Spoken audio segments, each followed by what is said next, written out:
That the Kia Stinger looks as outrageously low and mean as it does is perhaps our highest praise for the new four-door sport hatch. Few and far between are cars that survive the bureaucracy-filled odyssey from show stand to showroom without suffering character-killing dilution. Yet the production Stinger's shape matches nearly line for line that of the Kia GT concept, which made its debut at the 2011 Frankfurt Motor Show. Production Realities excised the concept's rear-hinged rear doors, added B-pillars, and transformed its swing cameras into conventional door-mounted side mirrors. Otherwise, the similarities are as plain as day. The GT's grille flanking intake scoops remain on the production car, as do the wraparound tail lamps, which terminate in reflectors on the rear quarter panels. The rear side windows, too, share their distinctive quarter-round shape with the GT concepts. Even the Stinger's name, which shrouds the car in the same majesty as greats such as the Plymouth Fury and the Hillman Imp, hints that something is different about this Kia. Part of that something, a big part of it, actually, is shocking straight-line performance. Our test car, a pre-production rear-wheel drive GT fitted with the brand's 365 horsepower twin-turbocharged 3.3-liter V6, treated us to a 12.9-second quarter-mile at 111 miles per hour, and it did so without any fanfare. Just wood the throttle and the car's 255/35 ZR19 Michelin Pilot Sport 4 rear rubber finds the purchase necessary to produce such numbers. The homegrown 8-speed automatic is at its best when left to shift itself, so that's what we did. Its gear changes, like those of Porsche's PDK-equipped cars, are rapid enough to be invisible on the speed trace plotted by our VBOX test gear, which is to say they're pretty damned fast. The near-optimal grip, power balance yields a 4.4 second 0 to 60 time, which is as quick as or quicker than pretty much everything in the Stinger's wide purview. And though launch control wasn't functional on our early tester, it's unlikely to help a car that takes off like the Stinger does. Perhaps the most striking facet of the engine's power delivery is evident in the Stinger's 5.0 second 5 to 60 mph time, quicker than every machine in our last comparison test of mid-size premium sports sedans.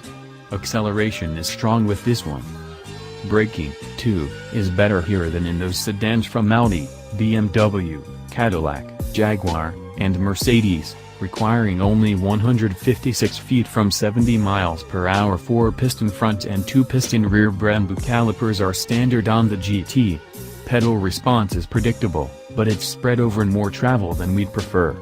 The short stopping distance is no doubt aided by a 4,004 pound as tested weight, which is about as light as the cars in this class come.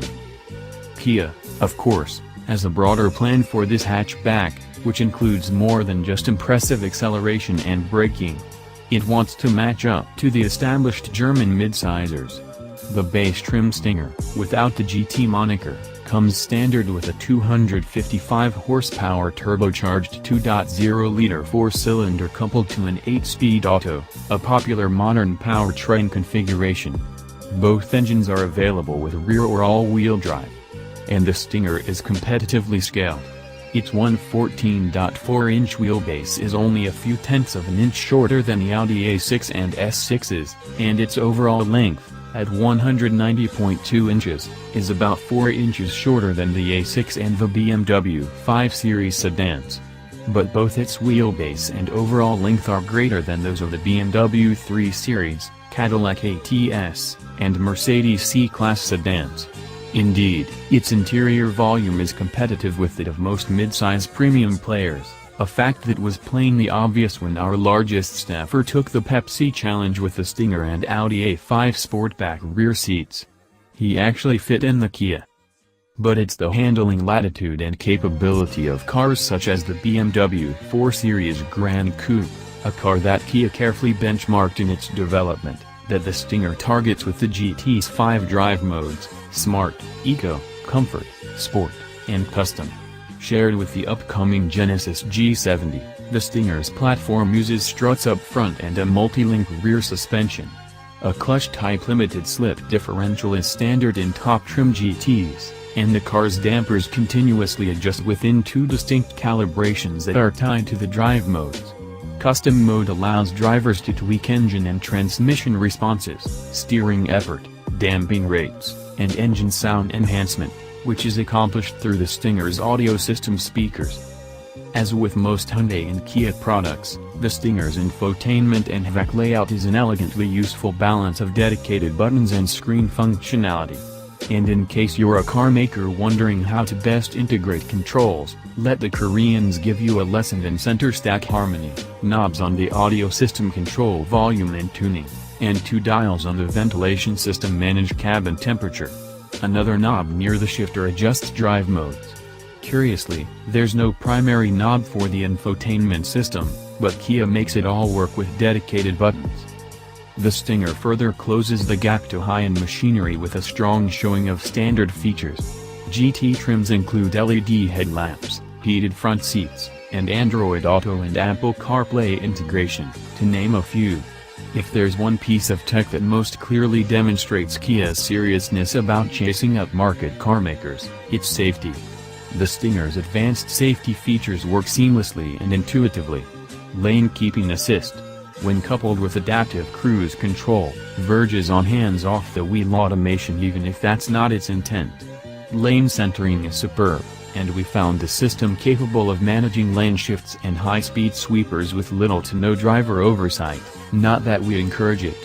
The Stinger is not, however, as quiet as those compact premium sedans offering similar interior space.